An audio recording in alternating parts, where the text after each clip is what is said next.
Sound quality is okie dokie.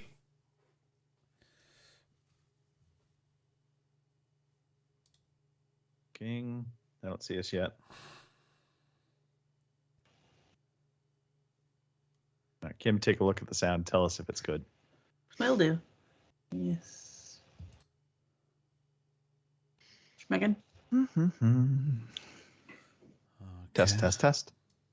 Sounds good. Okay, Test, that's test, all test. that matters. Okay. As long as I sound good. Right. I can. Potato! Let's do it. I heard potato. I heard Robin. Right.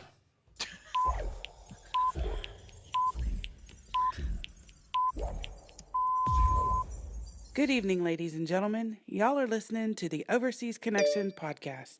Shut up and sit down. Here we go! Would you kindly? I think we're just getting started. Medic!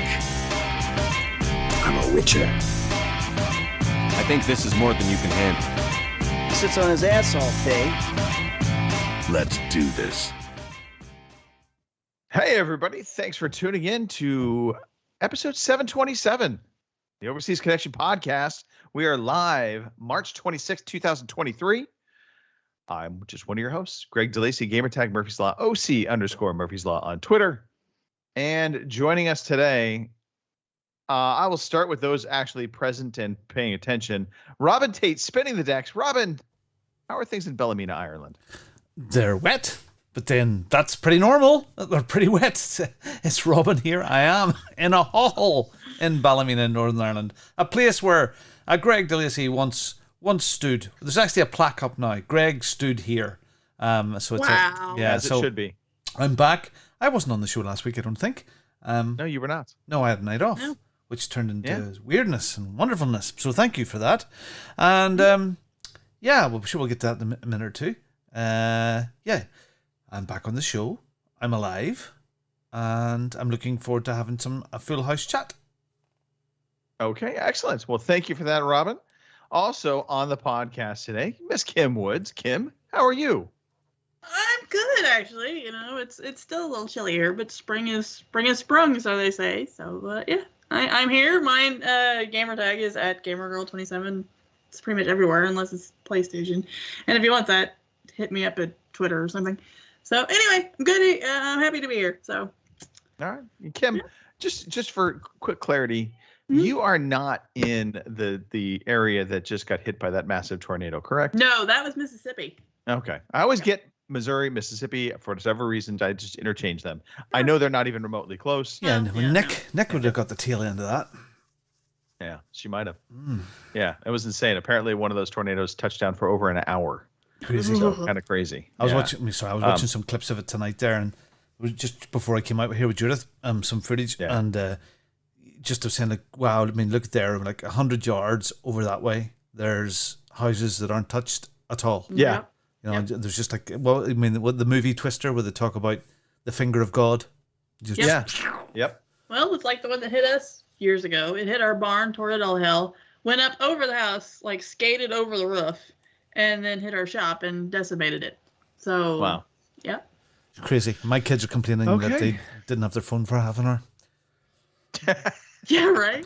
Don't know the Speaking of phones in a half hour, Pete Chin is on the podcast technically, although he is completely ignoring us because he's conducting business apparently.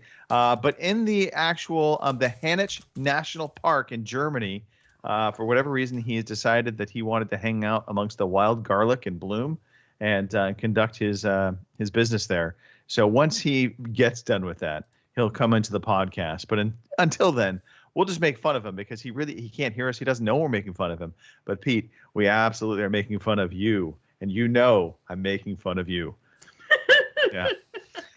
All right. That business out of the way. Hey, we are a video game podcast. We talk about video games every week. We talk about life as well. All kinds of stuff. We do it every Sunday. Officially back on track. All times synced back up. The UK finally got their superpowers of time travel as well. So now 9 p.m. in the UK, 1 p.m. in the West Coast, 4 p.m. in the East Coast, and 3 p.m. Central Time Zone. We are on Twitch. We are on YouTube. So check us out live. Come in, have fun, like Lord is. He's hanging out in the chat, just chilling, doing his thing. And look, Pete's trying to figure out how headphones work. It's really fun to watch. All right. Now that Pete is back, done doing his business, Pete. I'm so sorry. Hey, how was the toilet? Oh, dear God. Hello, everyone. I'm so glad to see your little faces. Thank you. I'm so sorry. Little. I'm so sorry. Little. Well, We're happy to have you on. We know you obviously felt other things are more important than this podcast. But let's talk about the biggest thing happening right now, Pete. What's going on with the hair? I feel like there's some growth going on. Yeah, it's growing. Yeah. Have you been to Turkey? Were you in Turkey? I've still got a bald spot at the back that ain't coming back. But yeah, it's growing. Is this a byproduct of Rogaine? What's going on here, Pete? It's nothing. You're getting ready for Vegas, aren't you, baby? That's what it is. Yeah. So I could just get my head out the Cadillac or something. Woo! In the air, waving back and I'll be beside you with my Justice for Gingers t-shirt on. Yeah. Are you going to grow the beard out more? That's the question. It never seems to grow much further. You see these guys and they got real big biker beards and stuff. It never. I seem to get the odd like one or two hairs that look like big pubes sticking out and like just grow down to my. They grow down to my belly button. Do you know what? This black T-shirt and the black seat behind you makes you look like you're the Hunchback of Notre Dame. Every blue T-shirt. Oh my God! They're blending into one. I've been up for 3 weeks. Come on, give me some. That's what you get for taking a phone call right before the podcast, Pete. I know. I'm so sorry. Yeah, but this is the thing. I can't help it. I didn't expect that call to happen, and this is what my life has been at the moment. That's okay. That's what you get for living where you work, and yeah. Absolutely, and we definitely understand, but that does not mean we will not make fun of you. Right. No. You carry on. I don't mind that. I'm expecting that. That's fine. Now look, Lord said you have a proper Viking looking thing going on with the German National Park behind you. Okay. The fields of garlic that you're nestled into. Yeah. Me personally, I get more of a Bambi vibe. Bambi. Yeah. Because you know me too well. I'm really soft, in the inside, and I'm not a that I might have the tattoos and stuff, but it's just all a bravado. It's just nothing. I've never seen you actually mad, but that actually I think would be a frightening thing. No, I'm not the type. Yeah. I'm very chilled. I'm a lover, not a hater. I like. He was kind of pissed when he found out I didn't want to play The Last of Us. So. Oh, there's that. We'll get into that in a little bit. Well, there's the odd thing, and that Kim is really disappointing. But there we go. We'll talk about it in a bit. Is it my segment? Have I got to talk about what I've been doing, or you just introduced me to the show? Yeah, no, Pete. Yes. We've actually just been carrying on with the show. Thank you so. Wow, is that what that hour in front did to us? Wow. Yeah, no. We're good. We're good. We're not there yet, Pete. We're not there yet. We do have to take care of some business. Yeah. And this business is there's some birthdays to talk about. Apparently, there's quite a few families that were very busy about 9 months back. Because there's quite a few birthdays to go through. So Tahara Chin. Yeah. Celebrating. Bless her. 26 years old. Absolutely. 26. She's lovely. She might not be 26, but she looks 26. I would never think she was 36. I think she looks like she's 26. Yeah, I don't know. They all blend in for a while. Once they get past like 25 years old to 36, right. They all blend in. Hey, Chris Henwood also celebrating a birthday. It's coming up on the 28th. And look, Chris, nice guy, but he's up there in years. Last I saw, he was post 70. So I think he's 71-ish, somewhere in there. At least.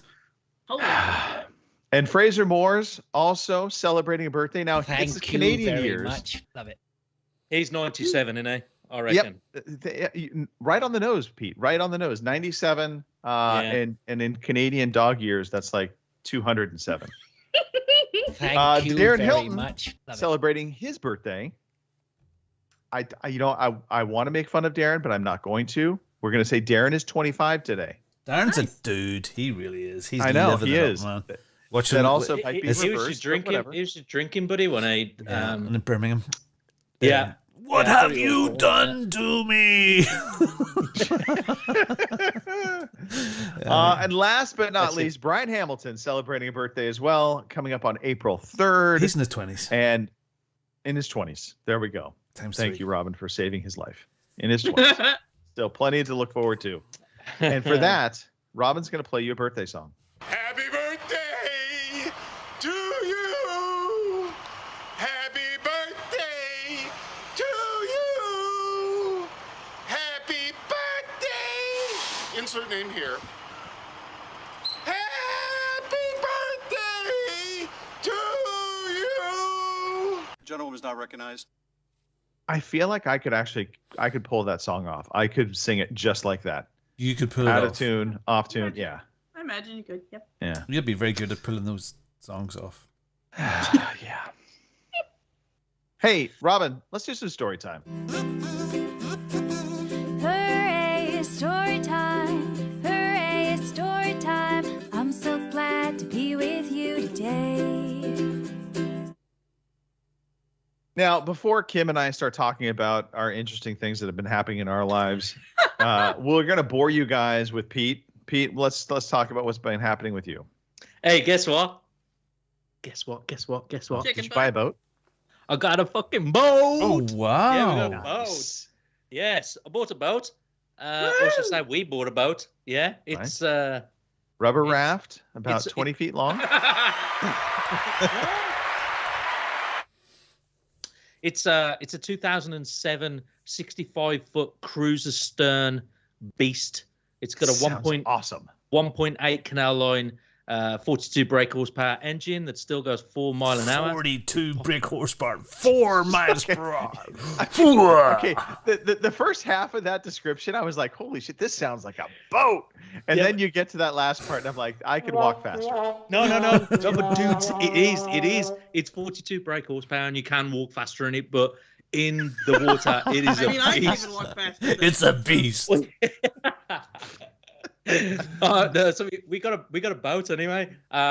So after some real hard work on research and like going to visit boats and going to different marinas, watching so many YouTube channels and God knows what, we put so much work into it. We found one and it just seemed right. We got on there. It was just like it was a lot bigger than what we expected. We wanted to go for a 57-foot boat.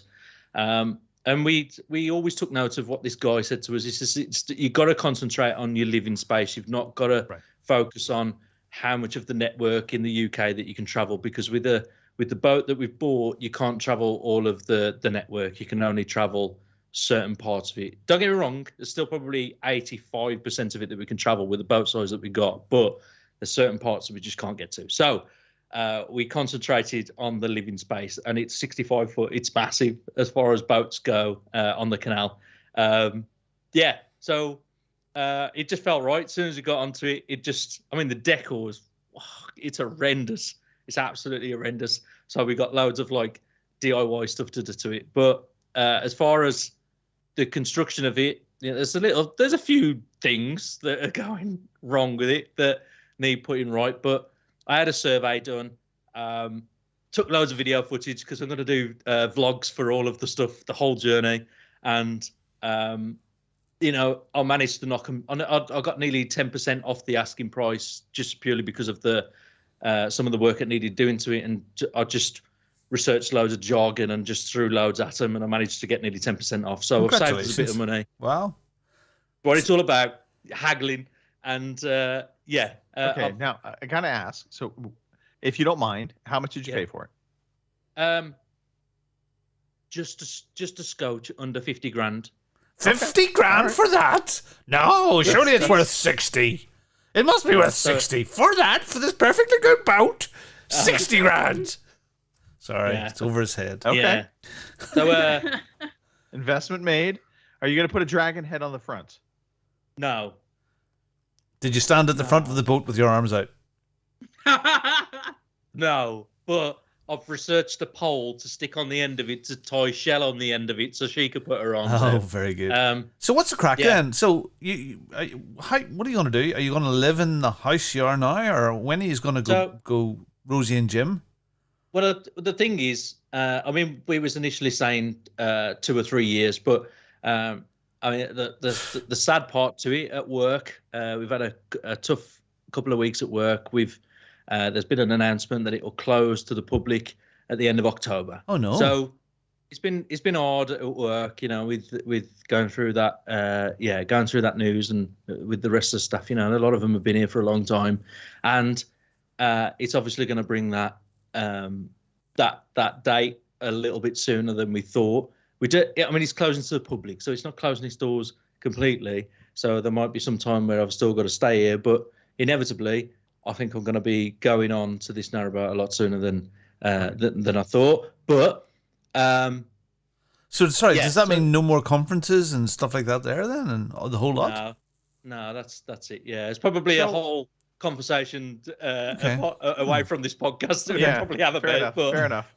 It's one of those. It's going to close to the public, and so it's bringing our time being on land a lot. Well, yeah, it's bringing it to a close a lot sooner than we thought. So it could even be the end of the year. It could be next year. I don't know. Are you going to become a gypsy? Pretty much. Yeah. Okay, all right. So I'm taking it. So we got a boat. All right. Yeah, we've. I mean, the thing is, I mean, my dad just thinks that we've bought this boat, and he thinks that we're just using it for like weekends away and stuff. I've not even told him about work or anything like that because he likes to. He always panics about everything. So I've not told him anything like that. So it's really awkward going to my Cantaras yesterday and having this conversation with everybody about the boat, and then my dad's like, he's half hearing what's going on, and I'm just like, oh god. But anyway, so we bought a boat. I managed to knock them down on price. It's a good boat. I'm going to create a channel and all that stuff. I'm having a logo design for the channel and stuff, and I'll create one, and then I'll let you know what it is, so you can follow me if you want. I think I know somebody that might be able to help you out with some streaming setups and things like that. Oh, cool. All right. Yeah, he might even be on this podcast. I'm just saying. Ah, there you go. Very good at audio. No, it's taken 5 years, or at least. So we've got that, but the thing is, it's going to take us about 7 to 10 days to bring it back to where we are. It's not far up north, but the thing is, because the boat only goes 4 miles an hour, and that's at full speed. And when you pass a boat, the etiquette is to drop down to half speed, to 2 miles an hour, and then you've got locks that you have to go through, which sometimes could take half an hour, up to an hour if you're waiting for oncoming traffic and what have you. It's going to take a long time for us to get back. So not a perfect ambulance then. No. No. No. Fast response. No. Well, it's pretty much like me on a WhatsApp reply. Hear me out, Pete. Hear me out. Yeah, your WhatsApp replies. Let's not even go there. Hear me out. Deployable sails. Yeah.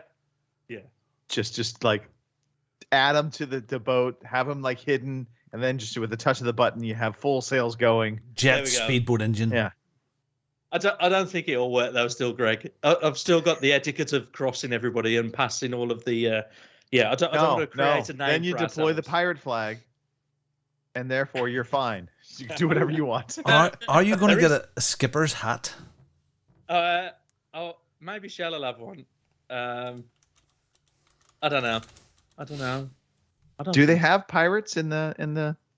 There's one canals? pirate on the Canal Network, and she's got a YouTube channel. Can't remember what it's called now. Is it It might be the Narrowboat Pirate or whatever. You can look her up on YouTube anyway. She's got a pirate drinking a bottle of rum on the side of a boat painted on it, and it's really cool. She's a really interesting character. She's solo boating across the network, and I will say this: I don't feel like she's really a pirate if she has a YouTube channel. Yeah, so we had a boating lesson, so a driving lesson, so to speak. Because a lot of people, when they get these hire boats, they get about 10 or 15 minutes, and then they're told just to get on with it. They don't have to go through locks or anything difficult. They go on a day journey where they can go forwards and backwards within a certain time frame without any complications, really, as such, unless they smash it into another boat and really create some damage. But yeah, that's all they get. But we had a whole day with this guy, and he was brilliant. Showed us loads of different things, the turns, pulling up the correct way, going around bridges the correct way, the signaling, all the controls on the boat and how the boat works. And we spent a whole day, 9 hours with him. It was a terrible day. The next day was glorious. It was really sunny, but the day before, the day we had this lesson, it was just throwing it down. It was not good as far as weather was concerned, but really, it was really educational. It was a good lesson for us, and it was worth all of 300 quid it was to hire the boat and to have this. I would think that actually might be beneficial to kind of learn in those horrible conditions. Yeah, I think so. Yeah, because I mean, he said to us, like, "Do you really want to go out in this weather?" And it was just like, "Well, we're going to be out in it anyway, so it's going to come to us. This weather is so yeah, we want to get out there." And do you know what? We absolutely loved it. It was fantastic. Shell loved it as well. It was just brilliant, absolutely brilliant. And it just gives us that even more of a push that we just want to get on there and get on the network. So it was just fantastic. So I've done that. So we've got a boat. God, I feel like have to share pictures of your boat. You know that.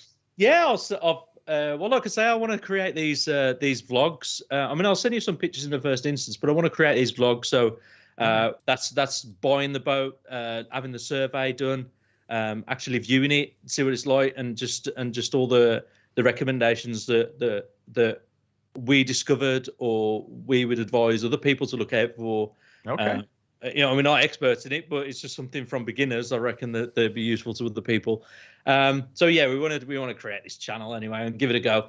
A lot of keen boaters who like to be passing the messages on do this. They do vlogs, so we're just going to go for it as well. As well as all that, I've not looked at the Vegas itinerary, Greg. I'm really sorry. No. You know what? It's probably good you haven't, Pete, because we've got you doing some stuff. All right, that's fine. On game. We watched The Last of Us, and it's another reason I'm really sorry that I didn't come on last week, but we started to power watch it last week. Right. And we just fell asleep on the couch. And we was on episode, I think it was 6 or 7 or something. We fell asleep flat out, and I just completely missed getting on here. We woke up nearly 11 o'clock, I think it was. So we've watched all of that now. If you ask me, it was okay. I don't think it was great. I think it was very, very good. I will say the last episode, this is, I think, one of the problems a lot of video games have. Yeah. And I'm going to tie it back into the video game in that, if you really think about it, and I'm trying to, a certain character, he kind of gets what he deserves. And I will just say that, and that's hinting towards other things at the end of the day. Not a good person. And selfish. Mm-hmm. That was in the game. Yeah. That was the game. There's a lot to unpack. It's a good show. I liked it. I liked that they did go more in depth with the characters, because I think that's something the game tried to do but couldn't do as well. No, they couldn't do that enough. Yeah, and I get what you were saying, Pete, before. Sorry to cut you off, but I mean, I get the joy of playing the game and being in those firefights. But you also, I think, what I liked about the show, with the exception of one episode, which you will understand what I'm saying here in a second, is he can't. Sorry, I just looked at the stream. He can't. He's in the game. You murder a lot of people. Yeah, and I say murder. I mean, you're fighting, and they're trying to kill you, and you kill them. but it's pretty damn unrealistic. And so I was happy to see that the show didn't go to that extreme all the time, but it definitely does take it to an extreme at one point. And I think that one moment really kind of it just, I lost a lot of like credibility for Joel in particular, in terms of his actions. Yeah. Ooh. So anyway, well done, Pete. Aye, Captain. I've seen it. He's done a good job of that. I don't know. I just thought it was very slow, and a lot of people that have not played the game and seen it that I've spoke to at work, they've said that it's quite slow as well. Even though it's good, it is good, and it give me that feeling of Walking Dead a little bit. It didn't give me that impact that Walking Dead did, though. You know, Walking Dead did a great job of just being very dramatic, and I don't think that was dramatic enough. I think it was a slow burning story, and right. I suppose the game's a very slow burning story, and it doesn't really kick off until the second one, and that's when it really goes into action. And I'm surprised. I'll be surprised, or should I say, I'm looking forward to see what they do after they've done the second season, whether they split it into two and run the game over 2 seasons. They might do that, and season 4 will be The Last of Us 3. They could do that. There's a good chance. There's a good moment actually in the second game where they could do that. And I don't know whether you know where that is or not, but yeah, it's when the gun gets pointed to someone. It's just that one scene where you think that's the end of the game, and I reckon that they could split that. Yeah. Oh God, that's a Viking hat now. I can't. That's fitting. That's fitting though. Whatever I say, I could smiling, straight faced. I'm just gonna look a fool, with that hat on. Yeah, I just wasn't blown away. I don't think Shell was really. Anyway, play the video. That surprises me a little bit. And I say surprised me a little bit just because I know you had you very much like the games, and I felt like the story told in the show was pretty faithful to the game. Yeah, absolutely. And when you mentioned that all of the backstories to the characters, I don't think that could ever be played out in the game. There was just no physical way of doing that. But having that dialogue go on in the series, I thought was just brilliant. It was fantastic. That was great. So there was a lot of things in the TV series that couldn't have been done in the game, and probably was beneficial to the characters and the story. But to me, it just didn't get me enough. There is one implication in the show, and I won't spoil anything. I would just say, to me, it's an inconsistency when you really stop and look and think about it. This isn't about the knife blocks, is it? No, this is not about knife blocks, I promise. No, it's how they come about explaining Ellie and her ability not to be turned. Yeah. It makes no sense to me. So we could talk. We'll talk about that offline. Yeah, because I don't want to spoil that for anybody. But yeah, when you really think about it, because they do give that backstory. They show and tell you kind of how she comes to be. And I was like, that doesn't make sense. Anyway, okay, we're off of that. I will talk about another show that doesn't make sense in a little bit as well. But for now, thank you for that, Pete. Well, I should ask, anything else, Pete? I don't know. Apart from that, it's just been busy at bloody work. It's been crazy. No, I don't think so. I can't think of anything offhand. Oh, no, I'm going to mention it at the end. Go on. No, I'm sorry. Oh, no, never mind. Speaking of busy with work, Robin, what's been going on with you? Busy couple of weeks work-wise, absolutely. This week, no difference, actually. I mean, tomorrow I've got meetings here in the morning. Got to go to Belfast for a lunch meeting, then back and do a bit of prep. and then I'm off to the office on Tuesday morning, and then off to Cork, which is about as far away as I can get to from here again. I'm going to a place called River Stick. River Stick on Tuesday morning.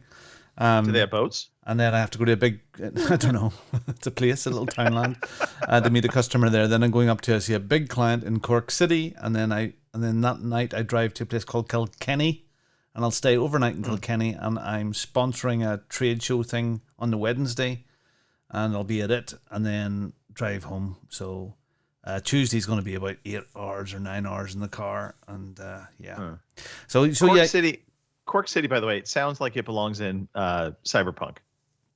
Yeah, you should hear them talk. It doesn't sound real. How's it going, boy? I'm from Cork. How you doing?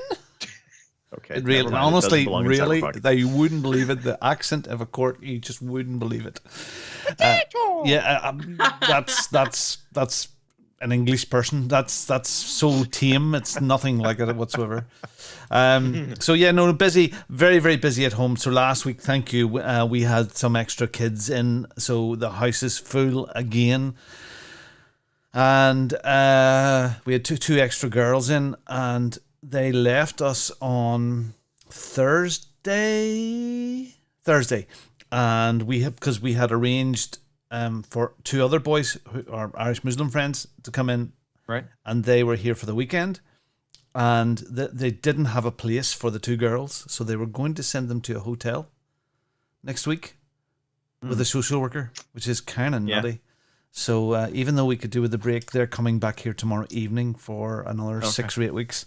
And hopefully the mother will get herself sorted out, dried out. And a little odd that she would send them to a hotel. No, it was the social. That's the social work system. No. I mean, I get it was the social work that was recommending that, but it's like, was the social worker going to be there with them? Yeah. Okay. Yeah, crazy. So crazy. I envision them just being there by themselves for some dumb reason, and I'm like, that makes no sense to me. So, so it might be a stupid question, Robbie, but when you're when you're busy during your week and you've got your week planned, and then something like that happens, what do you do? Like personally, you think, I've got to be at work, I've got to be down at this place, and then all of a sudden I've got 2 people that are coming home to stay with us for a few nights. Robin's going to give you an answer, and then I'm going to give you the real answer. No. Did you get support, or did you? The answer is Judith and I are a fucking awesome team, and that's probably about it. We tag team like mad, and we don't waste a minute. Honestly, I was chatting to some chaps today. I'm not chatting. I was sending some messages, answering some messages within the racing community, and one guy said, "Oh, you're an inspiration." God, I don't think I could ever use that word. It's just I use every minute of the day. I just don't have any time, and the time that I do have, I make the most of it. I mean, even I'm sure everybody has busy lives, absolutely, and I'm not complaining in the slightest because I have a very good life. But I mean, today this is the first I've stopped probably today. Between with so many people in the house, Judith goes out to church on a Sunday morning with most of the kids, and then I do all the ironing and get the washing all sorted. So that was 2 hours or 2.5 hours of getting school uniforms ready for all of these kids, and then getting dinner ready all at the same time, keeping an eye on Jasmine, getting dinner over with. Then we had a birthday party with one of the other foster kids in another house to go to. Then straight back again, showering Jasmine, getting her fed, bed. Judith was out until 8. And then straight out here, I had half an hour with Judith for a cup of tea. And then out here. And then after this, I've got some racing work to do, to work on a bit of a video. And then we'll be up and we'll at it again from 5:30 or 6 tomorrow morning. So, yeah, and that's kind of normal. That's kind of. I take it back. Robin gave the answer I was going to give, which is Judith. It's the Judith partnership with Judith. Yeah. Now there's no saying about me. No. And in fact, we'll get to it in a while. But I was racing at Silverstone this week, and I've had to introduce I redone one of the videos, and I had that many beeps in it. Because I lost the plot. And one of the guys said, "Hey, you made me look like an angel, and I'm a Navy man." So I'm introducing a Chris Perry swear box now when I'm racing, and we'll see how much money goes into that. So no, I'm no Saint Boomer. Just this is the life that we have. This is the life. No, it's the life we have. Robin. So busy. So this I've an opportunity within work to expand my role to 3 times what it is right now. And I'm debating. Oh yeah, I was at a trade show this week as well. Goodness. Anyway, yeah. So yeah. So the role is expanding, and we're in discussions about packages and different bits and pieces right now. And it's a very interesting role. So it's taking over like responsibility for half of the company. I'm sorry, which is, and that half of the company is responsible for 3/4 of the company's sales. So yeah, that's an interesting role there. So it's how you juggle it all, but we find balance. So we have to find balance. So we have some nice treats planned into our schedule for this year. Vegas being one of them. Judith gets to Mallorca. We have a holiday booked. Funny, I booked a thing the other night. Just for a double date night with some of our friends in early June. It's James Bond by candlelight. You get to shag every James Bond. No, it's it's the Ulster Orchestra, so it's a full symphony orchestra and singers from the West End, and drinks and cocktails and candlelight in a lovely big theatre, and it's lots of all the James Bond themes. And I thought, God, that sounds like an interesting night. Let's go and do that. So yeah, you have to plan in when you're a busy schedule. You plan in. I remember talking before that if I was to pull up my calendar now, it's segmented time, and I build in space and time, and minute by minute is important. So when I do my racing stuff and racing at Silverstone, I was racing at Silverstone, Christopher Matthew. It looks like I've got lots of time to make videos and other bits and pieces, but I don't. It's just the time that I have, and I get asked to come and join different races and even the games night and stuff like that. There, it's difficult because I have very little time, and if I have time, it's usually after 10 o'clock at night for a couple of hours, And yeah, I do about 5 hours sleep, 4.5, 5 hours sleep, and that's me, and away I go again. That's the norm for me. Yeah. Okay. So anyway, I've done a lot of driving this week. Fell into the new book. Of course, R.C. Bray. You're going to love this. I actually think it's a series as well. It's called Infinite, by a guy called Jeremy Robbins, and it was just got me. Just brilliant. Really good. So how would you describe it? Spacey. Okay. So people on a spaceship, and you wake up and someone sticking a knife into your chest. You're in cryo sleep, and you wake up, and as you wake up, somebody's trying to kill you. And you wake up in this ship, and there's a madman who was your friend, and he's killed nearly all of the 50 crew, and you're on this mission to try and save Earth because it's going to hell in a handbasket, and the Mars settlement is all going downhill, and you're going out to this big new planet, and then you're in this virtual world that you do coding in, and all the bits and pieces that goes along with that, and there's still one member of staff that you've fancied for years still in cryo. She's sleeping. Should you wake her up? And it turns out that they've adjusted your body, that you're almost immortal, that you repair yourself and you can die, and then you wake back up again. Just so good, so many wrinkles. So it's got computery stuff and spacey stuff and a bit of horror stuff in it, and the story's fantastic. Don't spoil it. I've got two Audible credits. Man. No, loads. No, there's tons more. There's tons more, right. And it's funny in places. It's funny in places and sexy in places, and yeah, I would highly recommend Infinite. It's like our podcast. Yeah, sexy and parrot hats. Jeremy Robbins. Yeah. Christopher Matthew, hello. Lauren, hi, Chris. Hello. Boomer, hello. Snoogans is on. Pound Sand. Snoogans. I got the first kill, Snoogans. That's all I'm going to say. When we went on a one. I don't care what the final score was, Snoogans. I understand that, but I got the first kill. Okay. Thank you for that, Robin. I do appreciate you going on. And Kim, I think we need to talk about some stuff. We do? Yeah. Okay. Well, I already talked about spring. It's going to be here. As a matter of fact, at the end of the week, they're talking like 60-some degrees, maybe 70s. So I'll be breaking out the shorts and flip-flops. Yay! So, anyway, other than that, Tony was here this week, and he watches The Mandalorian. So he wanted to know if he could watch The Mandalorian. I don't remember now which day it was. So I haven't watched the first 2 seasons, so don't yell at me yet. But I did watch, except for the newest one that was just out this past week, I did watch, 3 episodes out already?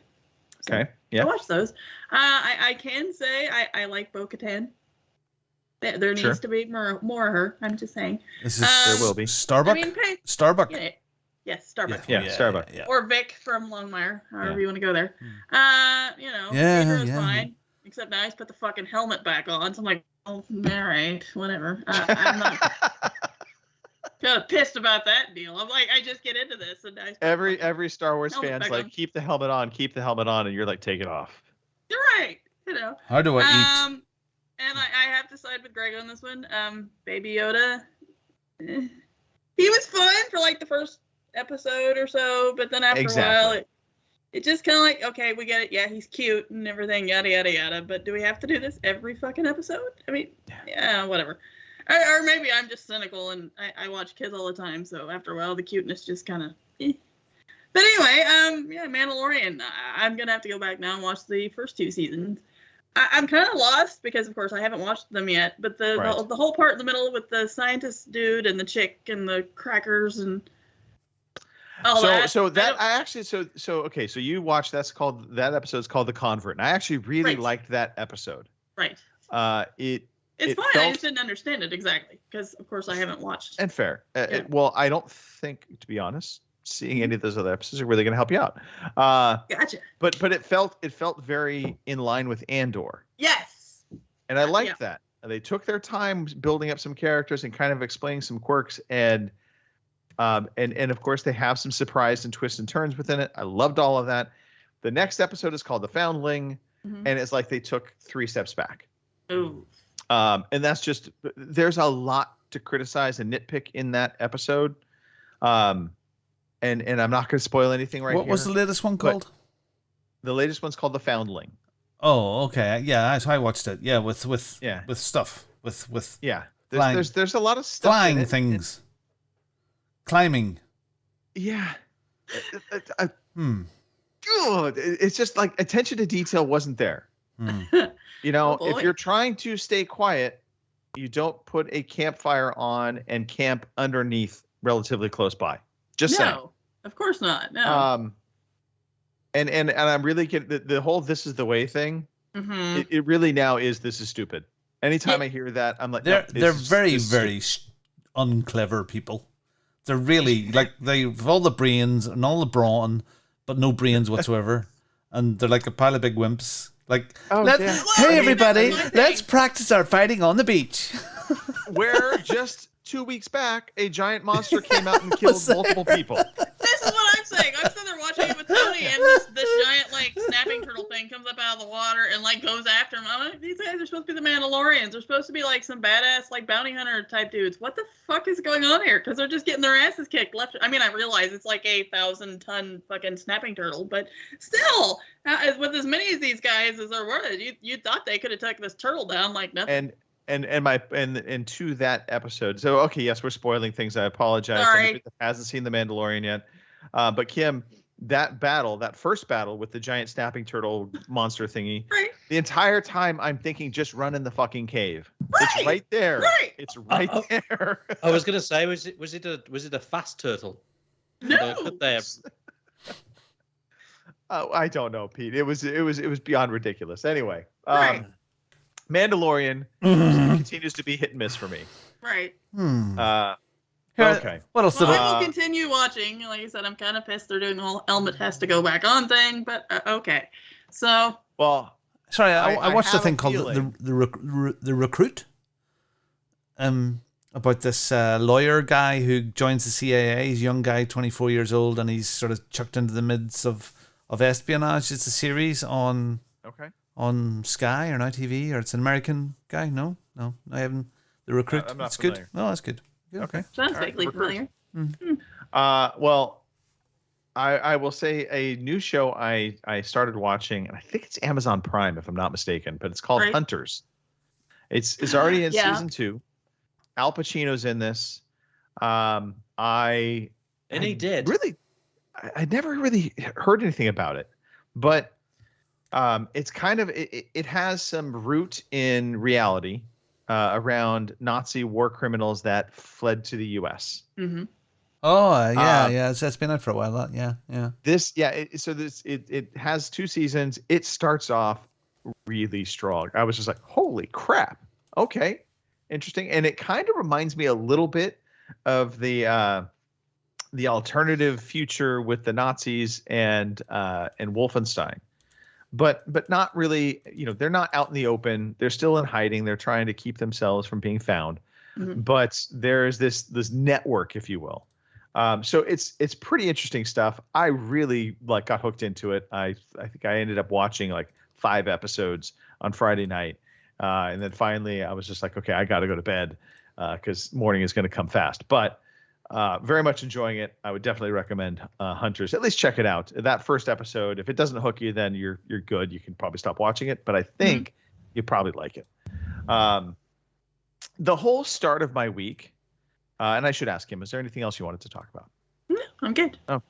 Carry on. I will carry on then. So the start of the week was nuts. Monday afternoon time, Colin started having a bunch of seizures. He was sent home.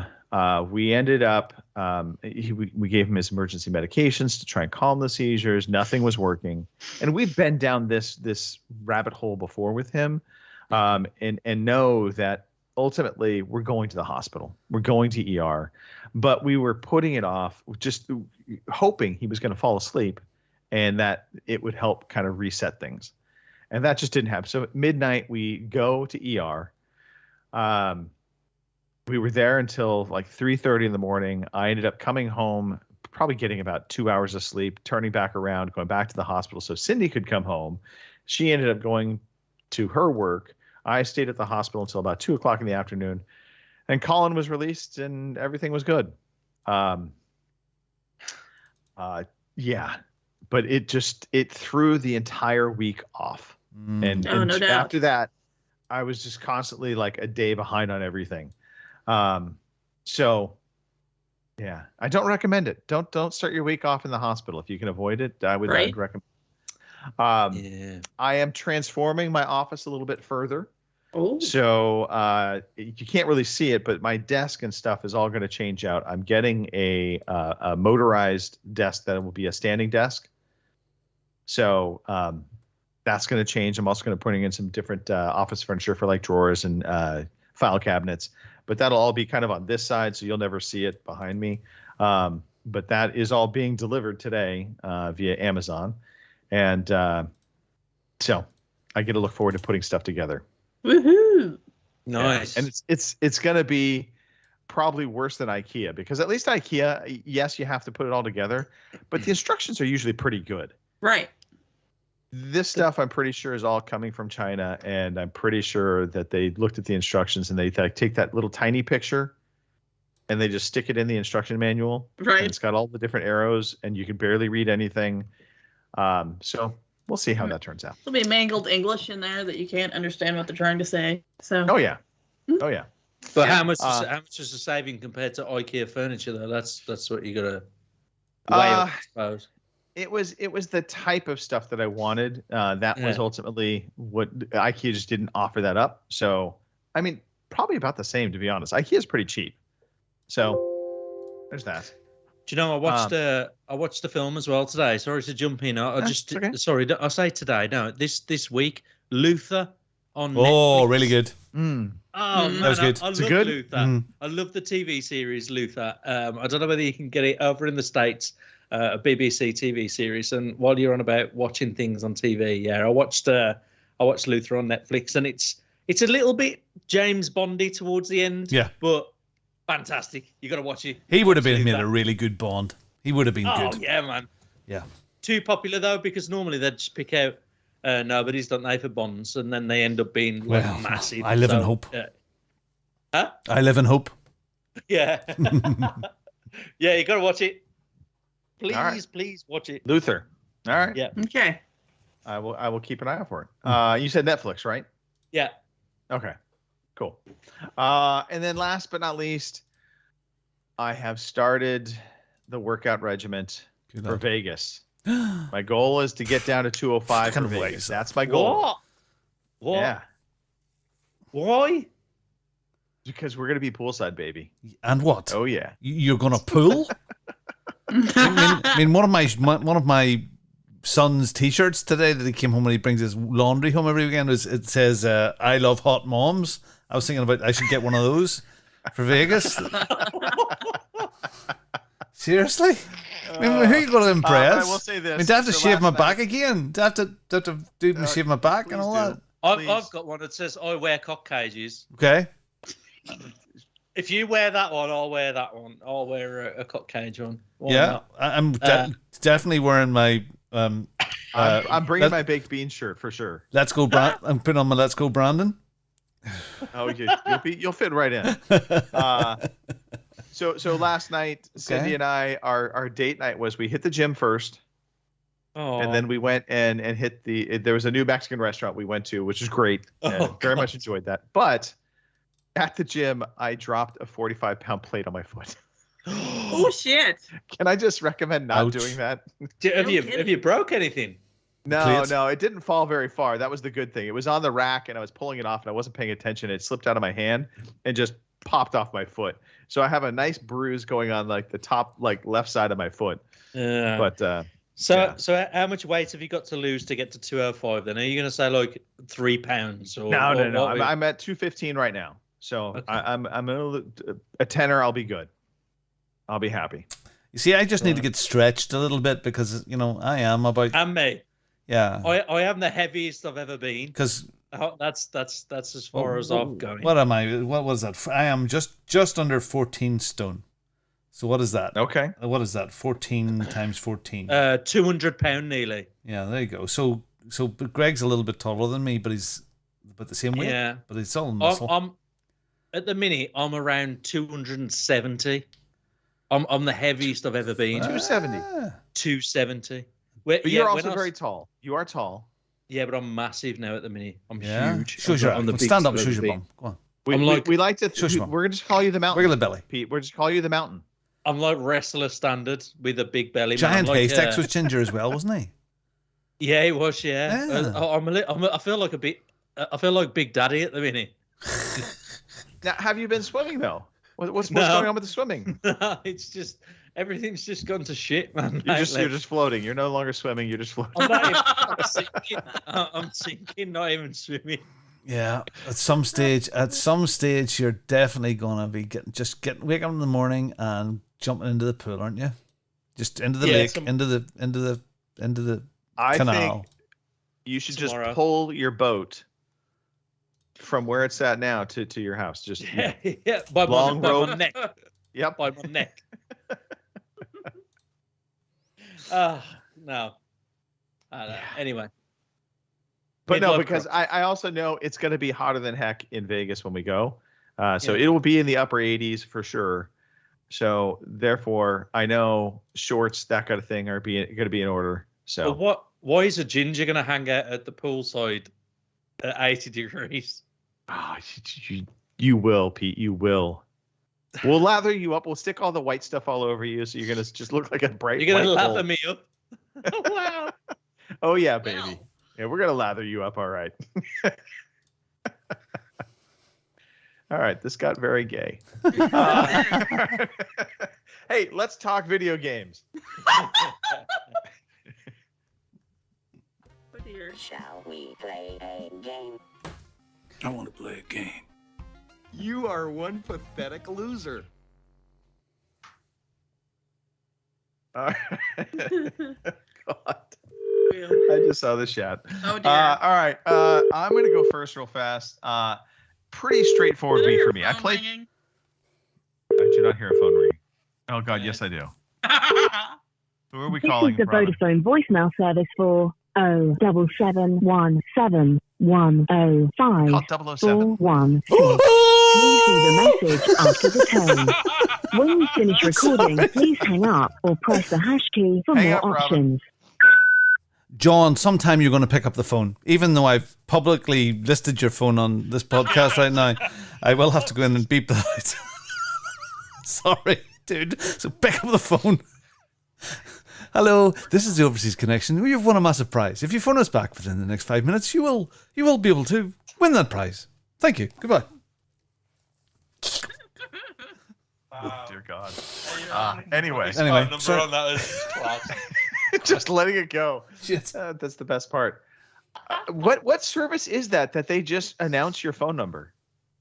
All phones, all answering services over here. Voicemail up with your name or anything. They'll read out your phone number. It's just is that? Yeah, I don't think I've ever had. He hasn't got a not have that personalized set up. message. He doesn't have a personalized. If you don't have a personalized What message, is wrong with you people? Set up your phone voicemails. Come on. Goodness, John. Anyway, okay. Atomic Heart. I continue to play, enjoy it. And Halo 3 Season 3 and the weekly events. We've been playing a lot of that, the multiplayer side of it.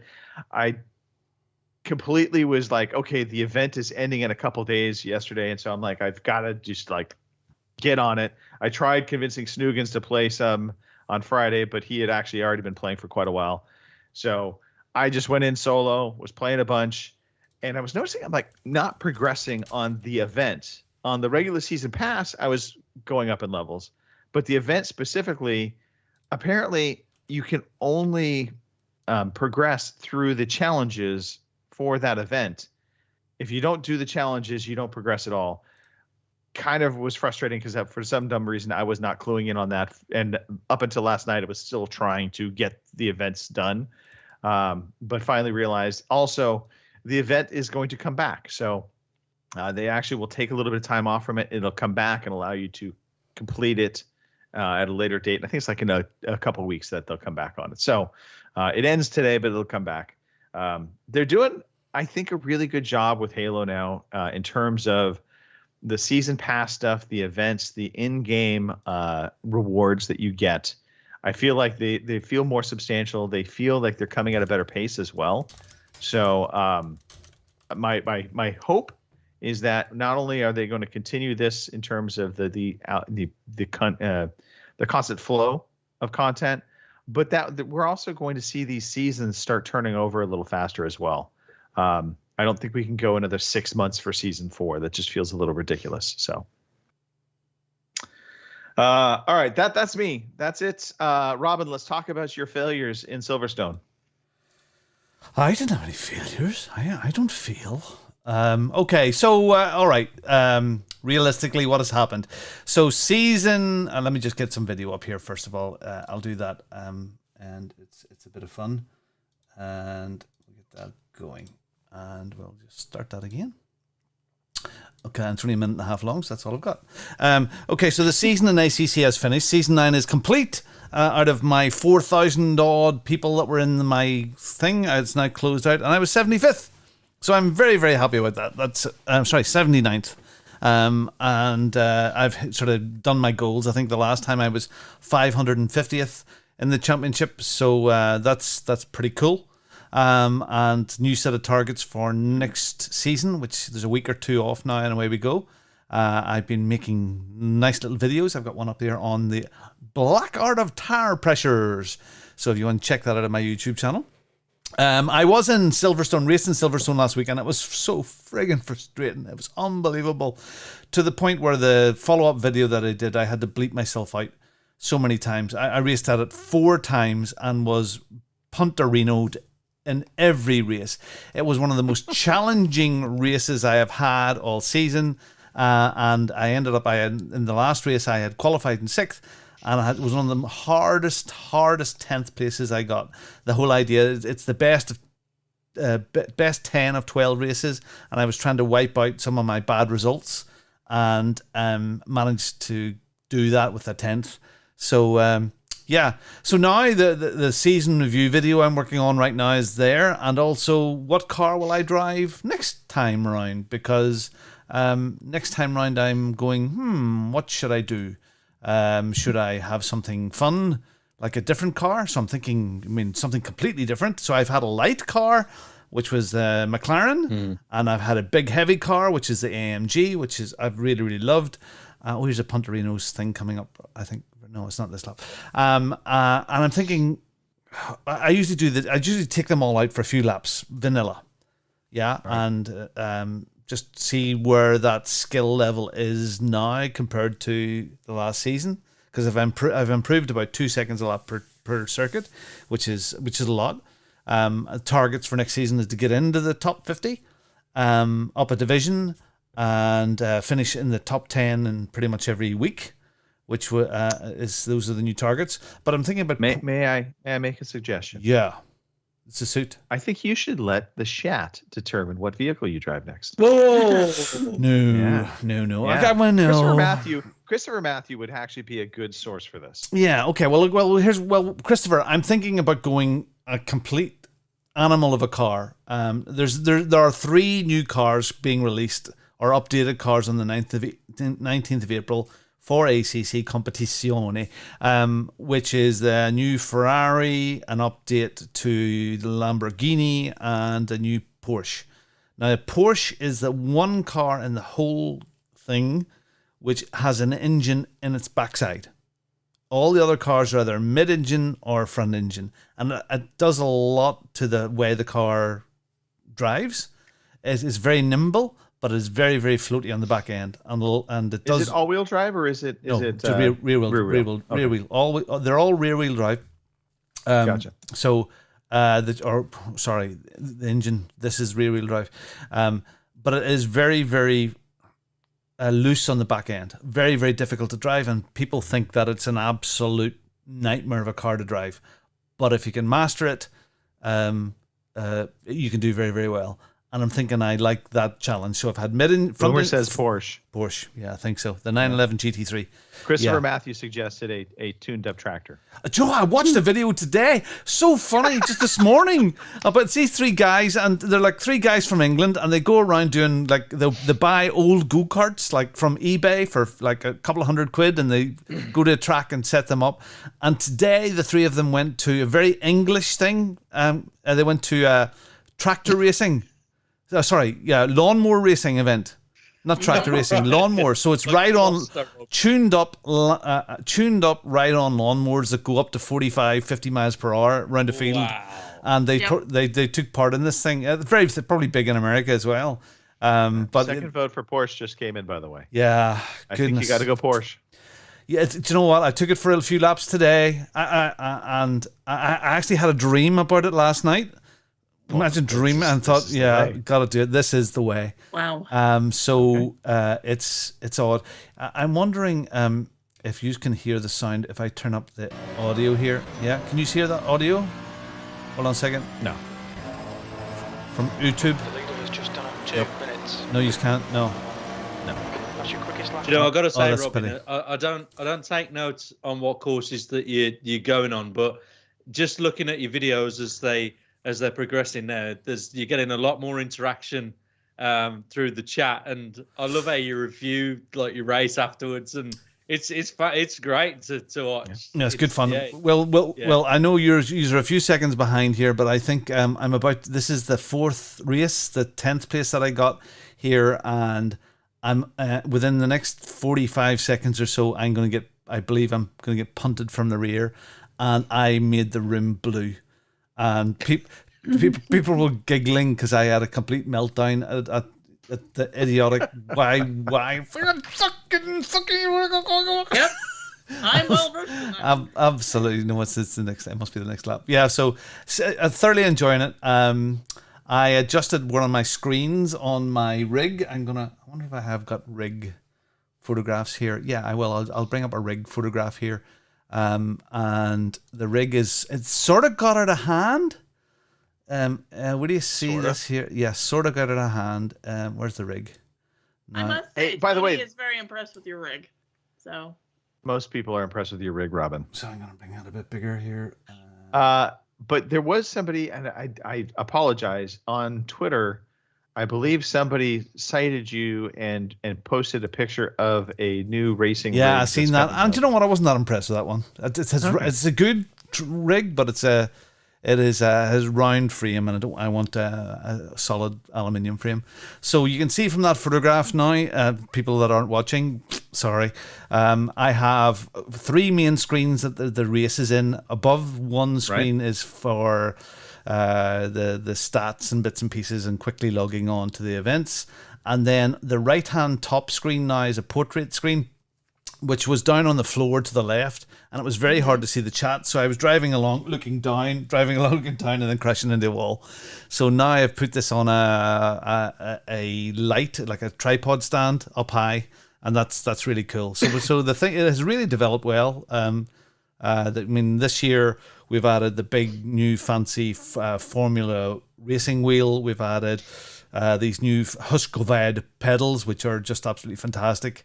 The Go XLR down to my side here, to my left hand, and it's fantastic. It is a really cool rig, and I actually added the camera just to my left where my cup holder is, and it's pointed at my hands now at the wheel rather than the side cam. So you're getting that, because some people put cameras down under their feet.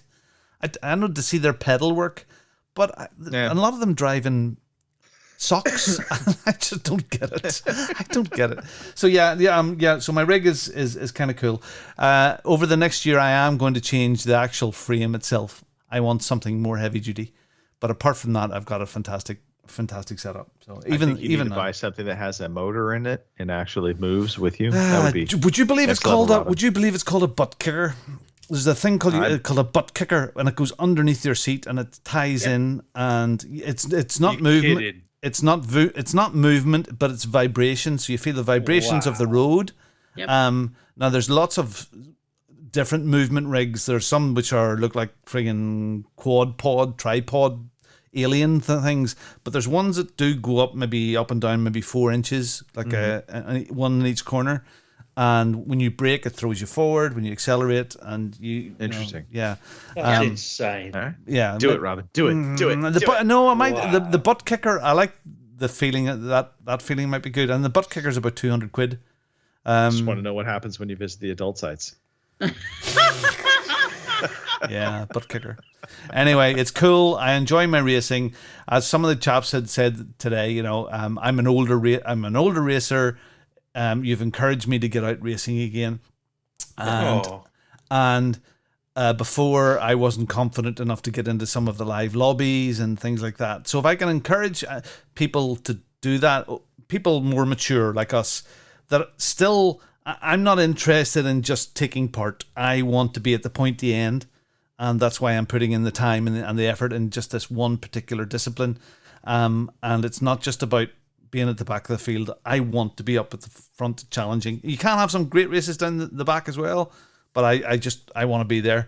So the people, the older, more mature guys that still have a passion to race rather than just with bots or stuff like that there. If I help one person.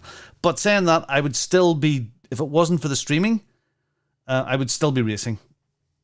So yeah, it's good fun. So yeah. Well, look, you've been doing an awesome job with the videos. I think we are all in awe. Oh God, it's so friggin' hard. I believe it. The subscribers aren't everything, but I've struggled. It's been around 180 odd, and now it's 195. The more get good content up, the subscribers come up. But when I look at some of these guys, it's just nutty. It's a full-time job. If you want to make it something, it's not going to be a full-time job. I know, but that's and that's not it takes that dedication, and it's not what it's all about. But Pete, you're right. The interaction with people like locals, Step J that we've known, Harley Dan that would pop in. But there's lots of new folk there that have joined the Bongo Racing team in LFM, which is turning into a thing. And Matthew Bird and Lone, and so many of them are popping in now. It's fabulous, loving it, loving it. Fair play. So great stuff. Yeah. So.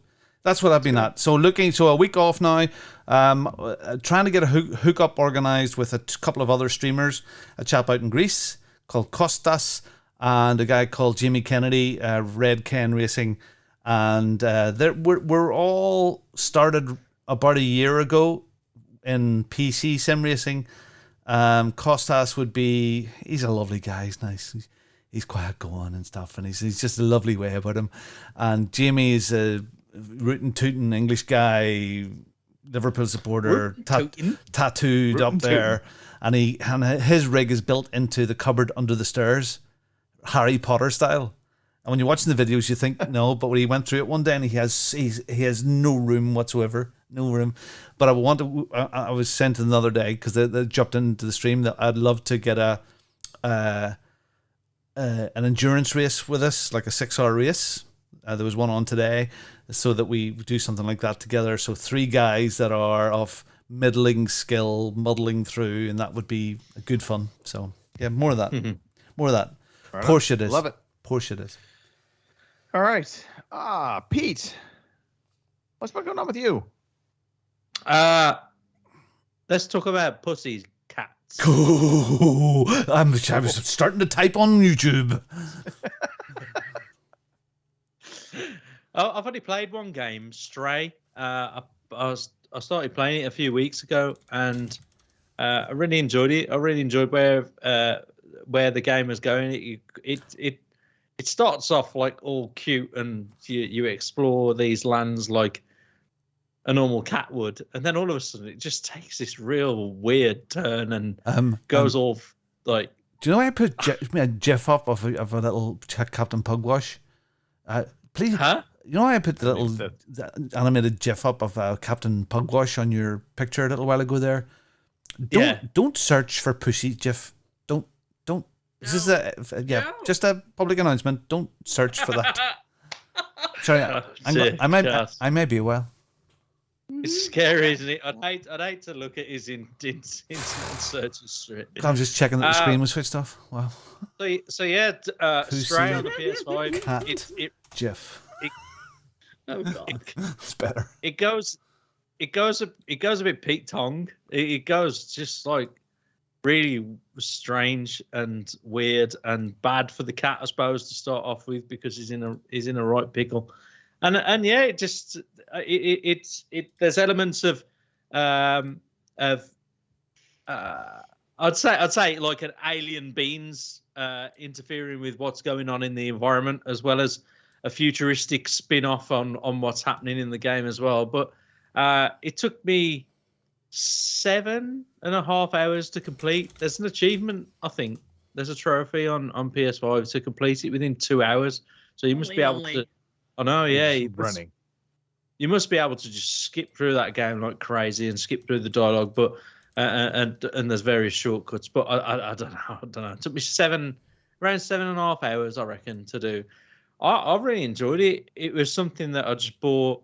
Kim was going crazy about it at one point, and he was really looking forward to it from its announcement and release, wasn't he, Kim? So I just saw it's something different. You know, we've not really played a game like this. Me and Ryan from work, and we just thought we'll give it a go. You know, half each. I think it was 20 quid, so it was £10 each. Yeah, we just thought we'll give it a go. And do you know what? If you're thinking about playing this game, or you want to play a game that's just different, doesn't take long to complete, doesn't take much to really think about. There's some puzzles in there, but they're not really that difficult. Right. This is a game to pick up and play. You know, I'm the type of gamer that likes to explore. I definitely am that type of person. You know, when I play games like Assassin's Creed and Days Gone and whatever. If you've got an open world, not Days Gone, DayZ. When you've got games where you can just explore everywhere and you can do all these extra missions and whatever, you know, I'm the type of guy for that. And you can't. It is quite linear, really, as far as its story goes.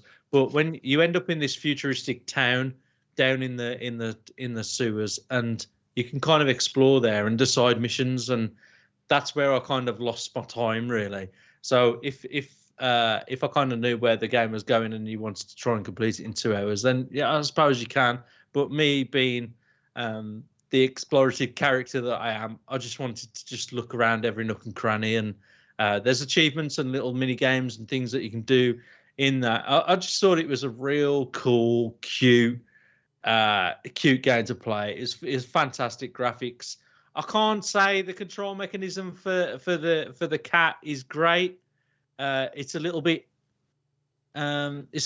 difficult sometimes to navigate round down to the ground to press X on something or interact with something. I found that you almost have to come back on yourself, don't you, Kim, and then walk back to the area and click onto it, and so it's not perfect, but at the same time, you're paying £20 for this game. You're not paying £60 where you expect, like, Call of Duty fast response standards. If the cat had a Armalite or something like that, that'd be good.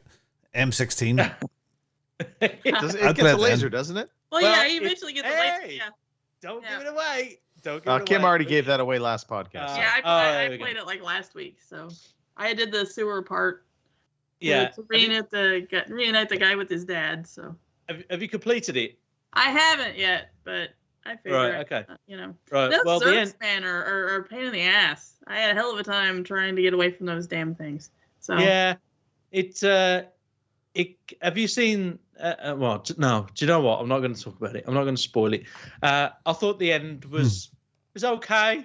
I was a little bit disappointed with a little segment of the end, but it's one of those things. For the money, I enjoyed it. It is something different, and it's well worth picking up. A fun romp. Yeah, indeed. Okay. Yeah. All right. Definitely. Excellent. Well, Kim, that I think leaves you. So yeah, right. Alrighty. Well, played some more Hi-Fi Rush like normal. So we're still plugging away at that. I'm still no good at those little secret treasure robot things. I'm terrible. So I've just bypassed those from here on out. I don't really care at this point. But something else I played that is different, and I'm sure quite a few of others have played this weekend, is the Diablo 4 beta. I don't know how many other people played it because the servers were packed. Friday so they were terrible. A lot of queues, yeah. Yeah, yesterday they weren't too bad, and today they haven't been too bad. Or they've at least done something to make it better, because I didn't have nearly the wait time the last 2 days that I had Friday. Friday was awful because I'd sign in there and they're like, you have 45 minutes.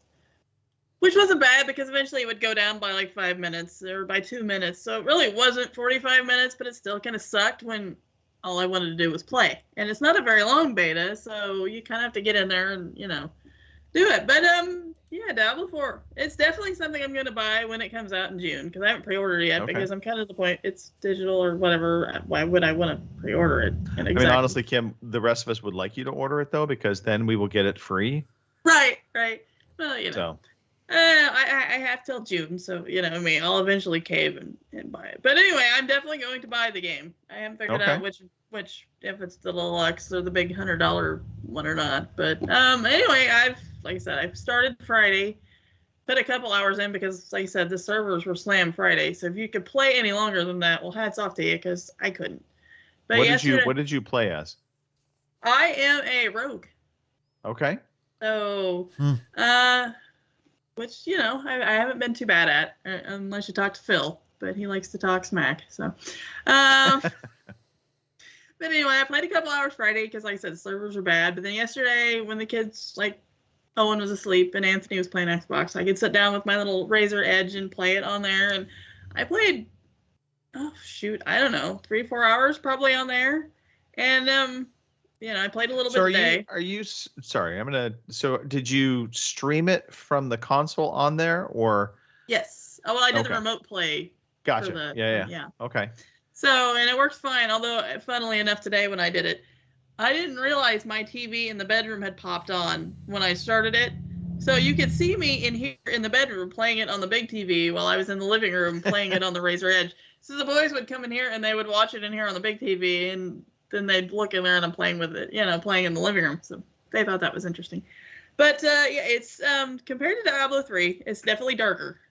It's more, I want to say creepy, but not really creepy, because there wasn't a lot of jump scares. But it seemed like to me, I don't know. Yes, Diablo 3 was more. It was the same stuff. You were doing the same thing, but it's more dark now. So if that makes any sense.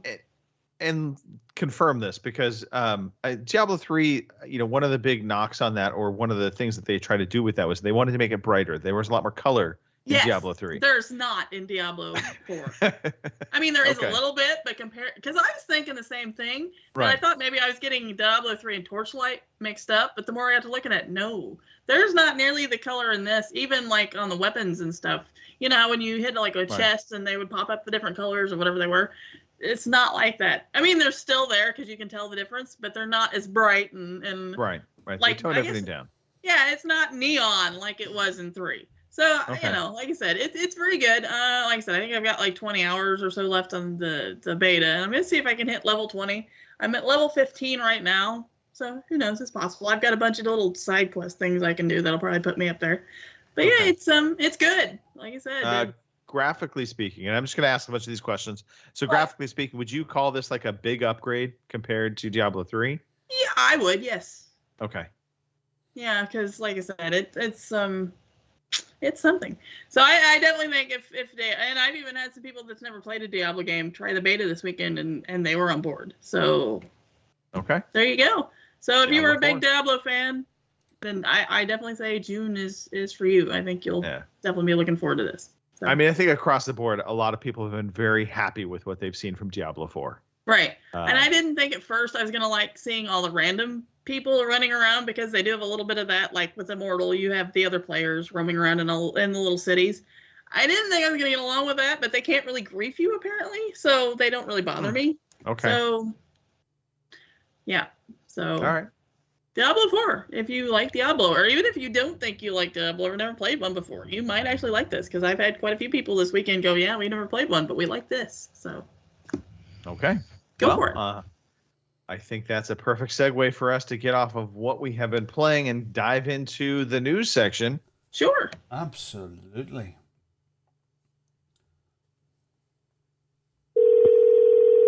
Oh, God.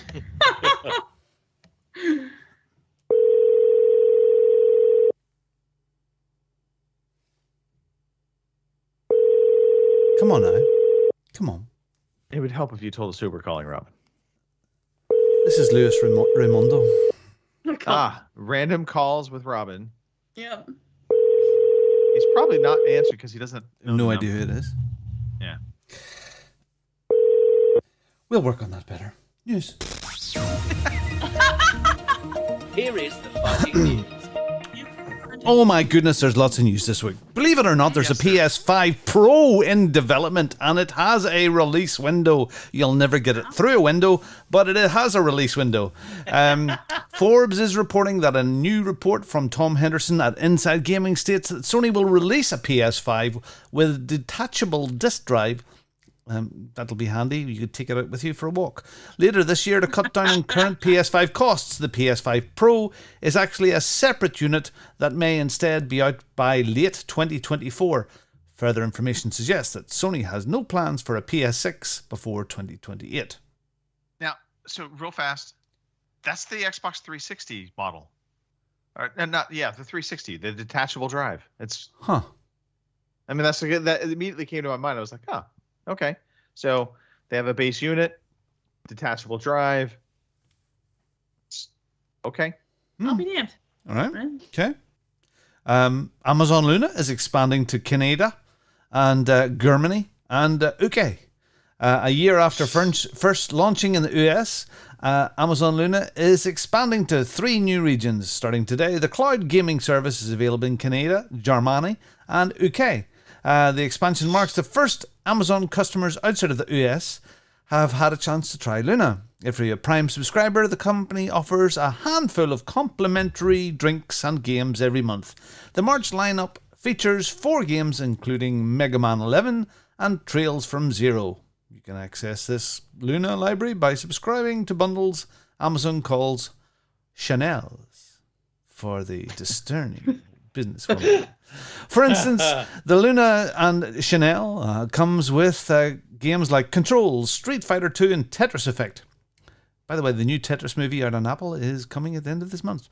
Looks very good.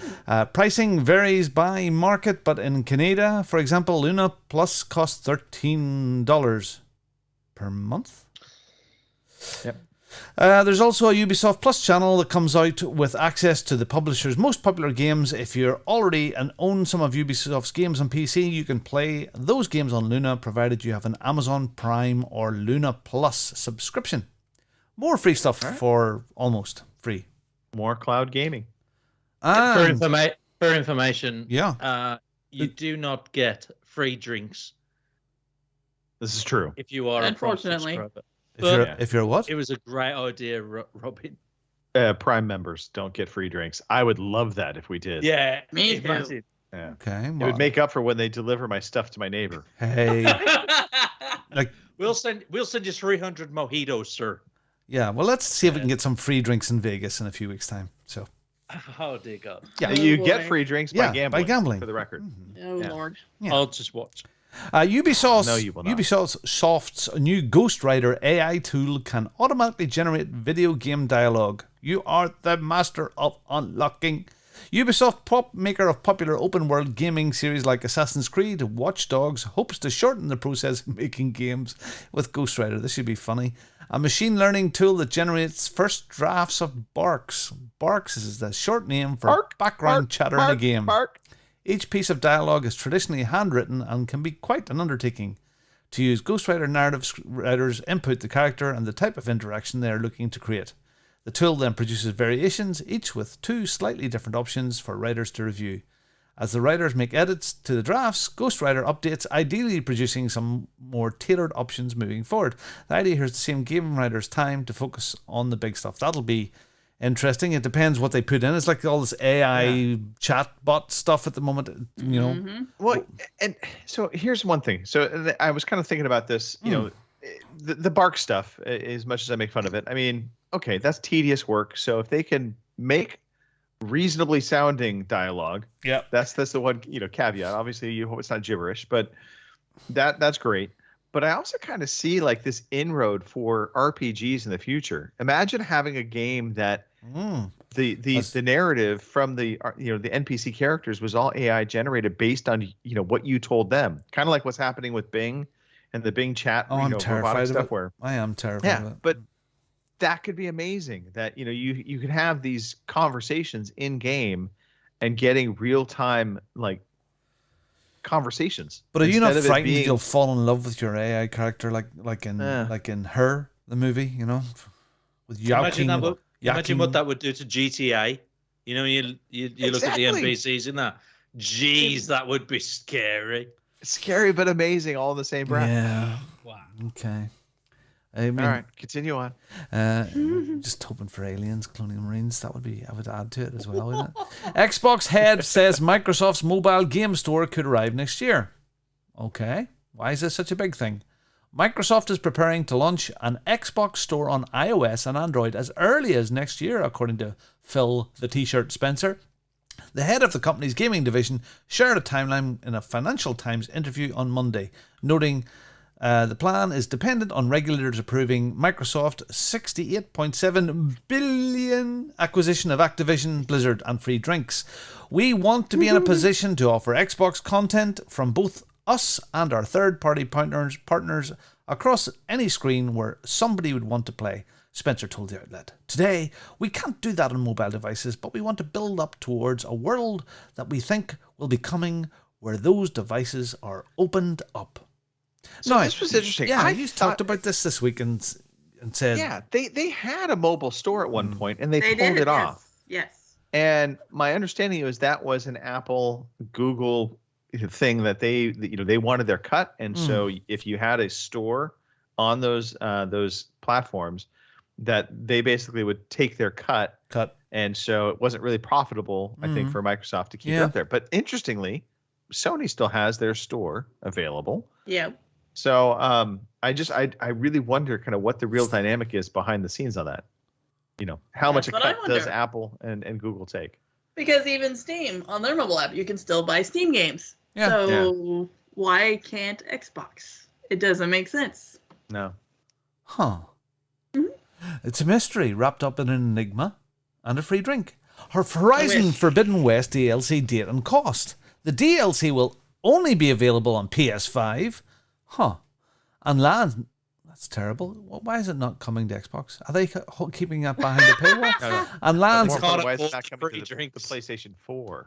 and lands April 19th. Oh yeah, it's not on the 4. Oh, that's old hat now. It's long ago. It needs to be switched off. April 19th, 2023. The Burning Stores DLC will take Aloy to Los Angeles for $19.99 US. There you go. You couldn't get to Los Angeles on a Greyhound bus for $19.99, but you can take Aloy to Los Angeles for the same. Players who pre-order Horizon Forbidden West Burning Shores DLC on the PlayStation Store will get 2 free in-game items. The Black Tide dye outfit. Ooh, lovely. And the Black Tide Sharp Shot bow. Excellent. Wonderful. Free things. This game's still expensive. It's still expensive, this game. I'm really dying to play this game, but... Hold up for a sale, Pete. So the kids that we had for with this weekend, they brought their Nintendo Switches with them, and they'd been to see their father before they came to us on Friday afternoon, and he lives in England, flies over once a month to see them, and completely messes them up. But the kids going, oh, my daddy's rich, and I pulled out of the box, out of a bag, 15 Switch games. 15. Wow. Talk about overcompensating. Yeah, my daddy's rich. Yeah, he might be rich in money, but that's about it. Yeah, so everything like Ori and all the latest stuff, just all wrapped, sealed, not secondhand. Anyway. Don't count for anything that, does it? Sorry, the reason I say that is because they're expensive games. You won't buy a Switch game for even a budget one less than 30 quid, and they're usually all 50 quid. So, yeah. If Nintendo does not put their games on sale often. No, they do not. But Horizon Forbidden West is still holding its money as well. The Horizon game. So, well, PS5 A-list games on PS5. They cost some, don't they? And it's hard to get them in a sale now and again. You see them, but they're hard to come by. Can't wait to play it. Do you know what's happening with Counter-Strike 2, Pete? Does it arrive this summer? It does. It's coming free with a free drink and an upgrade for CSGO. The rumours were true. Valve has just taken the wraps off Counter-Strike 2, announcing a limited beta that is available to select members of the game's community. The studio says the sequel will overhaul every system, piece of content, and part of the Counter-Strike experience. As expected, Valve is moving the game to the latest version of its in-house Source 2 engine, leading to a notable leap in graphical fidelity. High fidelity. Counter-Strike 2 leveling up the world on YouTube. When the full version of the game arrives this summer, Counter-Strike 2 will be a free upgrade to Counter-Strike. That's what it says. It's the same again. There you go. So when did CSGO come out? Like, when were we in nappies and diapers? Before I was born, yeah. Probably. Yeah. It was I don't know. It might be the big thing. It might be the thing that will replace everything. I mean, I think the Counter-Strike community is excited for this. I saw some of the video. There's actually a link to the video. That's what you read off. Okay. It's actually, I mean, it looks like a pretty amazing upgrade. Some of the other things, the smoke, they said will actually have physics to it to where, like, if you shoot an explosion or shoot through it, it will actually move the smoke and so you can effectively change how that is interfering with your vision, so to speak. So I think the community is going to love it. If you're a Counter-Strike fan, you are excited for this update for sure. It's got a dedicated following, hasn't it, this game? Yeah. And everything, from my understanding, is going to carry forward. So all the stuff that you have in CSGO is going to move forward to Counter-Strike 2. The only trouble, though, is it going to make it too difficult for people who are new into picking up this game, Counter-Strike 2? So that's interesting you said that. They do go into a pretty in-depth conversation about how they're actually trying to make it easier for people to get into Counter-Strike 2. So things like grenade trajectory this time around will actually have an indicator. So you're not going to have to kind of, spend a lot of time learning how to throw a grenade. You're going to pretty well understand where it's going to go when you toss it. So those little things are adding in to try and tweak it just enough to make it friendly for new players. Yeah. But I think it's still going to be a fairly hardcore game. Yeah. You know, with a dedicated following for sure. Huh. Interesting. Yeah, that looks cool. You know, you can tell there's a Half-Life feel to the graphics, the crispness. Yeah. Definitely. Anyway, okay, good stuff. And we will finish up here with Spider-Man 2. He's spinning his nasty little webs in September. A tweet on March 21st from the voice actor Tony Todd via IGN, who plays Venom in the game, may have shortened that time frame. Tony Todd's tweet alleges that Marvel's Spider-Man 2 will launch in September with a marketing push to lead up to it in August. He said in his tweet, looks like September, massive publicity coming in August. Commercials start dropping in August, so I'm told. So hold on to your 4 stars and hold breath. Gonna be necessary. The puddles are awesome. So, I mean, Spider-Man 2, Starfield, looks like they're going to go head to head. Go. That should be interesting. And September's going to be a good month for games. Very, very different type of clientele. And Lance Reddick will feature in the future Destiny content, Bungie confirms. Very good. Yeah, I mean, I don't think we talked about this last week, but Lance Reddick did pass away out of the blue. If you're not familiar with Lance Reddick, he was in quite a bit of good stuff. Yeah, the big deep voice. Yes. Yep. Voice actor. He played the hotel manager in the John Wick movies. Oh, brilliant. Yeah. I'm watching Pete's face trying to strike a... Wow. Nothing? Yeah. No. No. I have seen the John Wick movies as well. Yeah. Oh, dear God. You'll recognize him. He's been in lots of cop shows. Yeah, you'll definitely recognize him. That one that I love as well. I'll Google him now. Set in LA. He was also in Quantum Leap. Bosch. He played a role in Quantum Leap. The game. Quantum Break. Sorry. Quantum Break. Yeah. Quantum Leap's something else.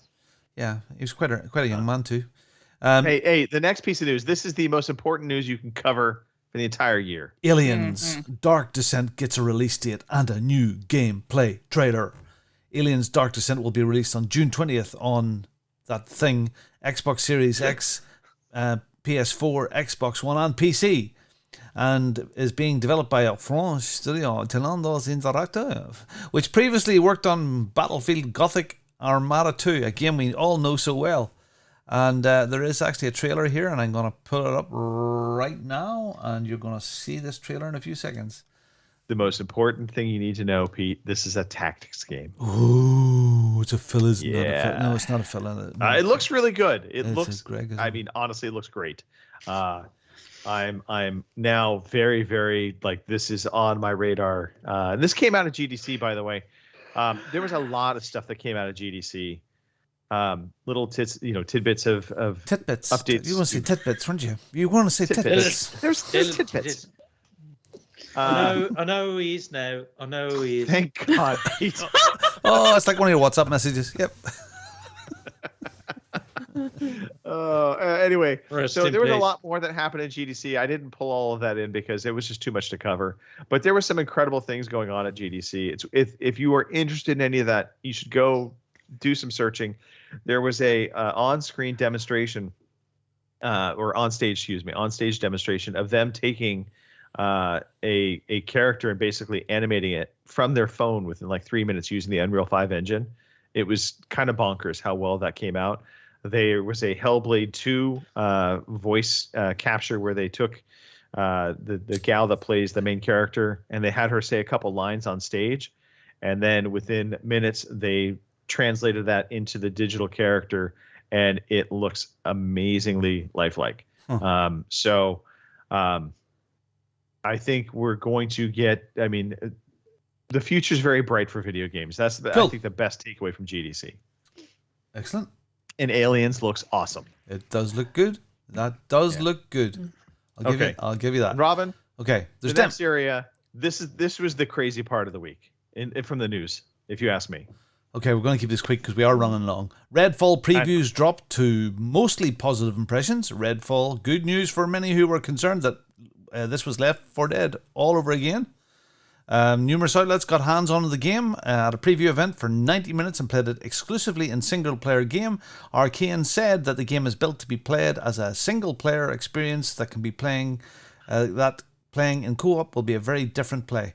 Arcane also stated that they are actively working to drop their always online requirement for when playing in single player mode. Now, this is the one that we've seen demos of people in the attic and fighting zombie sort of. Okay, that looked good. Yep. That looked good. It's the vampire game. Okay, Microsoft scrapped a PS5 version of Redfall. This set Twitter on fire, says Arcane Director, and suddenly everyone cared about Redfall. Redfall was also in development for PlayStation 5 before Microsoft acquired Bethesda, according to the game's director. This version was ultimately cancelled. All right, so something passed by there. And this version was ultimately cancelled, and the game became exclusive to Microsoft platforms. In an interview with IGN France, Arcane's Javier Smith explained that we got bought by Microsoft and the Minky, and that was a huge sea change. They said, no PlayStation 5! I spit on your PlayStation 5! That's German. Now we're going to do Game Pass, Xbox, and PC. Slap it up, yous. Yay! Anyway. My take, if the game has never been announced for your platform of choice, then you can't say it was taken away from you. It was never given to you. So there's tons of stuff that gets, it's in development for different platforms from time to time, and then they change course. This is one of those situations. You don't see, Mac, Apple people angry over Halo because originally that was meant for Halo or for Apple. So, I know, but anyway. with TikTok, I mean, can it connect to Wi-Fi? On Thursday, a US senator slammed Sony's monopoly on Japanese games, then gets slammed right back by angry Nintendo fans who felt left out. Their feelings were hurt. Do I have to read this? This is silly. Silly. Well, so sum this up real fast. This was a U.S. senator I think is actually part of the TikTok things, by the way, but she ended up making a public comment about the Japanese. I can't remember the name of the Japanese authority. The Japanese government basically allowing Sony to engage in what she claimed is blatant anti-competitive conduct through exclusive deals and payments to game publishers. This is all this information that's now coming forward from all of this Activision Blizzard acquisition stuff. It's going to put some heat on Sony. It's going to put some heat on Japan, potentially, with the U.S. calling them out for this. I only really kind of included this because I think this is one of those unintended consequences for Sony. Mm-hmm. I don't think Sony ever really wanted the U.S. senators and potential government to start looking into their practices as being anti-competitive when this whole time they've been trying to stop the Activision Blizzard deal because they're fearful of it being, something that's going to hurt them. So anyway, it was a like out of the left field. Never expected that to come from a U.S. senator kind of comment, and it caught fire on Twitter. And of course, Nintendo fans got angry because of this 98% monopoly comment. But that's because Sony has created this commentary around high performance console market, and they don't include Nintendo in that. Huh. So there we have it. Classic. Nintendo, you're still people. Don't worry, Nintendo bots. You're just not high end. Console. That's all. And wait for it. The big news that we have every week. The latest. We need a jingle for this. Uclea Regular now says Microsoft Activision merger won't significantly lessen competition in console gaming. The Watchdog CMA said on Friday that it updated its provisional findings after receiving fresh evidence that alleviated some of its concerns about the $68 billion deal.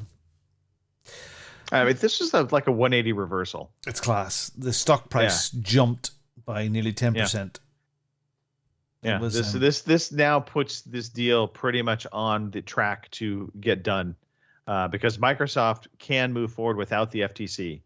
The FTC is good, still is quote unquote suing to block, but as long as the EU and the UK CMA approve, they'll go forward with the merger. And then they'll deal with the FTC in court, and the FTC in court's going to lose. Yep, that Activision spokesperson, the fantastic line, Sony's campaign to protect its dominance by blocking our merger can't overcome the facts. Facts don't care about your games. That's pretty much it, what he said. So that's very good. So that's the news. Excellent. Quite a lot of news, Robin. Well done. Yeehaw. Meow. Yeehaw, Kim. Rootin' tootin'. We gotta roll here. I know we're going long. Kim, let's talk about the game calendar. Alrighty. Your new releases for today through April 1st. April Fools. Colossal Castle for the Xbox Series X and S and Xbox One, the 28th. Crime Boss Rock Haze City, which is kind of one I'm kind of interested in, weirdly. For the PS5, Xbox Series X and S and PC on the 28th. MLB The Show 23 for the PlayStation 5, Xbox Series S and S, PlayStation 4, Xbox One, and Switch on the 28th as well. Sifu, which makes me think of a little thing off of the Panda movie that I can't suddenly think of the name of. But anyway, Sifu out for... That's the one, the little rat Dustin Hoffman character. Yep. Anyway, Sifu is out for the Xbox Series X and S and the Xbox One on the 28th. Terra Nil for the PC, iOS, and Android on the 28th. The Last of Us Part 1 for PC on the 28th. Still not playing it, Pete. Let's see. Dredge. For fuck's sake. PlayStation 5, Xbox Series X, and PS4, Xbox One, Switch, and PC, March 30th.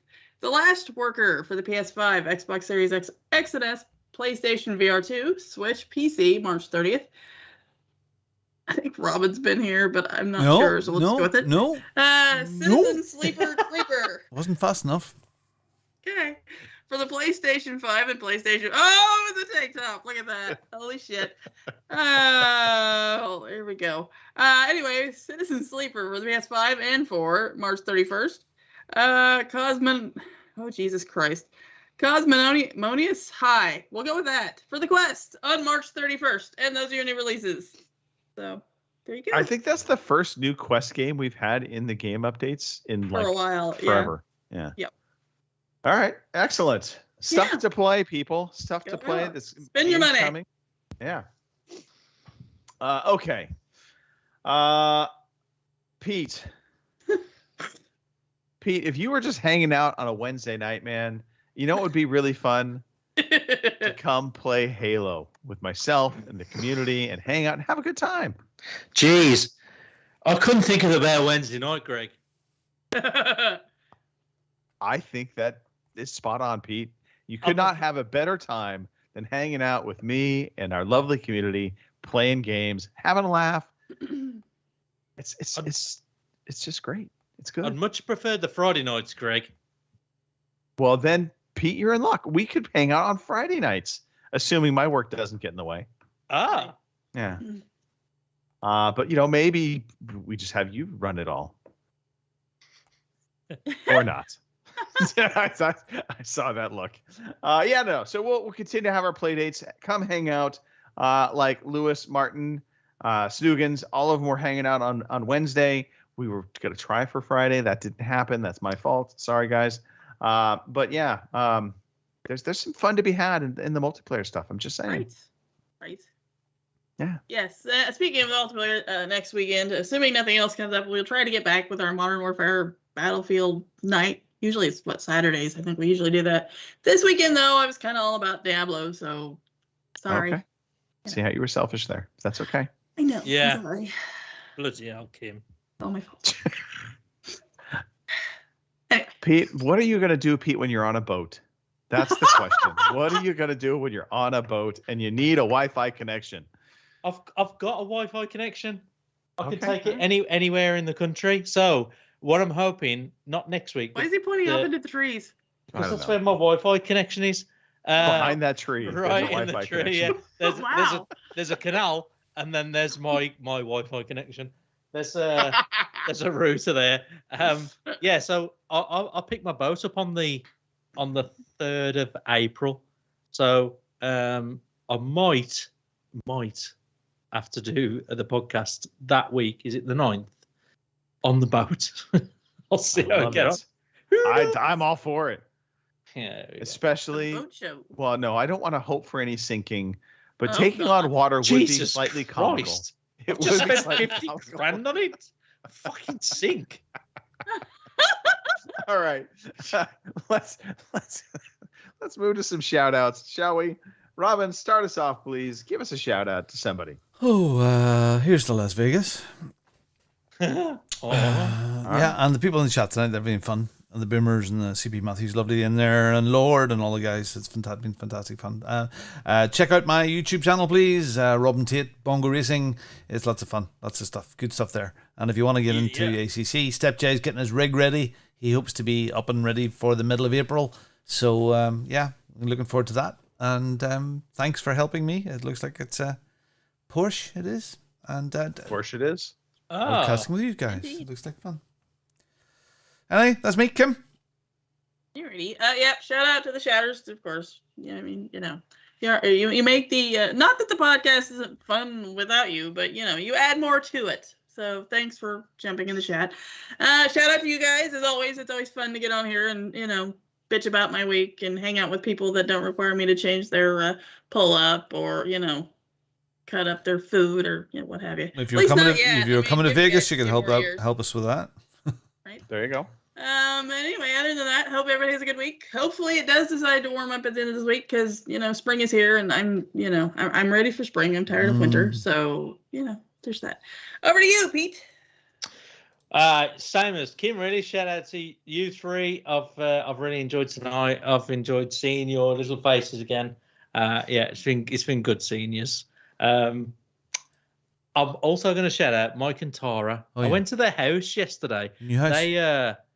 They've moved house and it's fantastic. It's really it's really big, really big. Cool. Mike give us a tour around and it was fantastic just to see him, and all the family was around as well. They were celebrating Tara's birthday, which is today.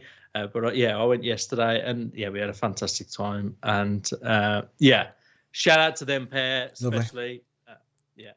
Love it. You must. So, must find out what they need. Okay. Huh? I must get them a wee housewarming something. Oh, it's a lovely house, lovely. That's me. Over to you, Greg. All right. Well, first of all, thank you, Pete, for rocking on your chair. It's been it's like spinning back and forth like a little child. I really need a wee. I really need a wee. I was thinking that might be it. I didn't want to go there because you drank that whole goblet of whatever that was. Anyway, all right. Shout out to the three of you. Thank you for making the podcast as fun as it was. Shout out to the community. As everybody has said, we definitely love the participation, hanging out, having a good time. John, answer your phone. Lewis, what the hell? Answer your phone. Come on, people. Nicole, answer your phone. And at least Gary, DeFelice, answer your phone. Yeah. I can't think of anything else. I think it's the perfect time to say we're done. Pete, go pee. Yes. Thank you for listening to the Overseas Connection podcast.